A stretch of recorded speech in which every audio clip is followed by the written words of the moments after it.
Hello everyone, I'm Dr. Sumit from the Department of Internal Medicine's Miracles Apollo.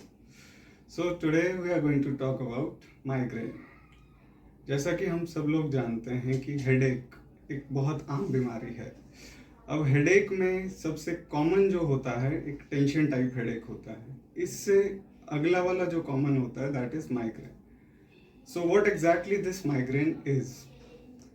Migraine is episodic headache, मतलब ये कभी कभी होता है, हमेशा नहीं रहता है।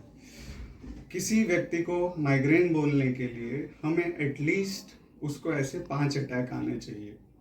ये अटैक जो होते हैं 4 से 72 घंटे 4 to 72 आवर्स तक रह सकते हैं। इनके कुछ विशेष फीचर्स होते हैं, जैसे कि ये आधे सर पे होते हैं, थ्रॉबिंग होते हैं माने फड़कते हैं, और इनके साथ कुछ एसोसिएटेड फीचर्स होते हैं जो कि हो सकते हैं उल्टी लगना या उल्टी जैसा मन होना, और लाइट से या शोर से चिड़चिड़ापन।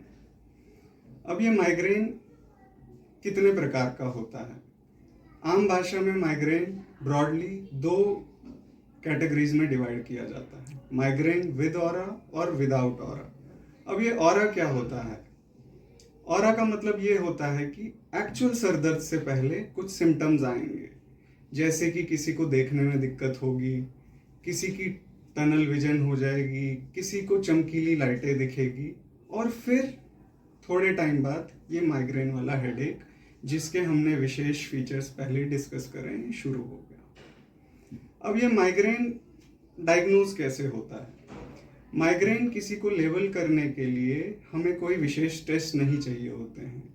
क्लिनिकल हिस्ट्री और एग्जामिन पे ही हम माइग्रेन लेबल कर सकते हैं। यदि अब आपको माइग्रेन है तो हमें कब कब सलाह लेनी है और क्या करना है।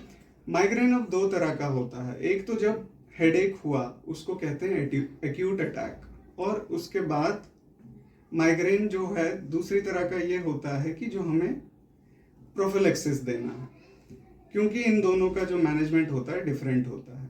अब एक्यूट अटैक में क्या है कि हमने सिर्फ पेन किलर्स पे ही रखना होता है, क्योंकि ये 4 से 72 घंटे तक लास्ट कर सकता है।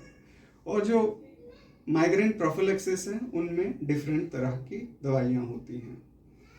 अब कई केसेस में जो कि स्पेशल केसेस होते हैं जिसमें हमें इन्वेस्टिगेट करना चाहिए, वो क्या है? यदि आप 55 साल से ज़्यादा हैं और पहली बार किसी ने आपको बोला है कि माइग्रेन है या माइग्रेन का शक है, यदि ये माइग्रेन के अटैक डेली आ रहे हैं या सरदर्द के अटैक डेली आ रहे हैं, यदि ये अटैक जो दवाइयाँ माइग्रेन की आमतौर पे दिए जाते हैं उससे नहीं ठीक हो रहे, या इनके अलावा कुछ और जो चीज़ें हैं, माइग्रेन के साथ दौरा आ रहा है, या आपको शरीर के किसी आधे भाग में कमजोरी महसूस हो रही है, या जो आगे की दवाइयां हैं वो बिल्कुल काम नहीं कर रही। अब ये माइग्रेन कुछ स्पेसिफिक चीज़ों से ट्रिगर होता है, उनको बोलते हैं माइग्रेन ट्रिगर्स। ये आमतौर पे क्या होता है? स्ट्रेस होता है, इमोशंस होता है, एंजाइटी हो सकता है, कुछ दवाइयाँ हो सकती, महिलाओं में ऑरल कंट्रासेप्टिव पिल्स हो सकती हैं, कुछ फूड हो सकते हैं, फ्रेगनेंसेस हो सकती हैं। माइग्रेन ट्रिगर्स अवॉइड किए जा सकते हैं और माइग्रेन प्रिवेंट किया जा सकता है कि ना हो। लेकिन यदि अब माइग्रेन हो रहा है और हमें ट्रिगर नहीं पता चल रहा, तो माइग्रेन के लिए हमारी दवाइयाँ रहती हैं। इनमें हमें माइग्रेन प्रोफिलैक्सिस किसको देना है और क्यों देना है? माइग्रेन प्रोफिलैक्सिस इसलिए देना है ताकि आपके ये जो एक्यूट अटैक्स हैं जब आते हैं सीवियर ना हो और इनकी फ्रीक्वेंसी कम हो। फ्रीक्वेंसी माने ये बार बार ना आए। तो अब किन केसेस में हम माइग्रेन प्रोफिलैक्सिस बोलते हैं? यदि ये आपको माइग्रेन के अटैक्स आ रहे हैं, महीने में एटलीस्ट 2 बार आ रहे हैं और 2 महीने से ज़्यादा आ रहे हैं, तो हम माइग्रेन प्रोफिलैक्सिस की सलाह देते हैं। यदि माइग्रेन हेडेक के साथ आप अपनी दिनचर्या नहीं कर पा रहे हैं, तब हम बोलते हैं कि आपको माइग्रेन प्रोफिलैक्सिस की ज़रूरत है। यदि माइग्रेन के साथ आपको दौरे आ रहे हैं, तब हम बोलते हैं माइग्रेन की प्रोफिलैक्सिस की ज़रूरत है। तो इस हिसाब से हमारा माइग्रेन एक्यूट अटैक और प्रोफिलैक्सिस दोनों इलाज संभव है। अब जिस पेशेंट को या व्यक्ति को माइग्रेन है वही समझ सकता है कि ये कितना डिसेबलिंग है, इसलिए हमें इसे इवैल्यूएट भी करना चाहिए और ट्रीटमेंट इसका 100% संभव है।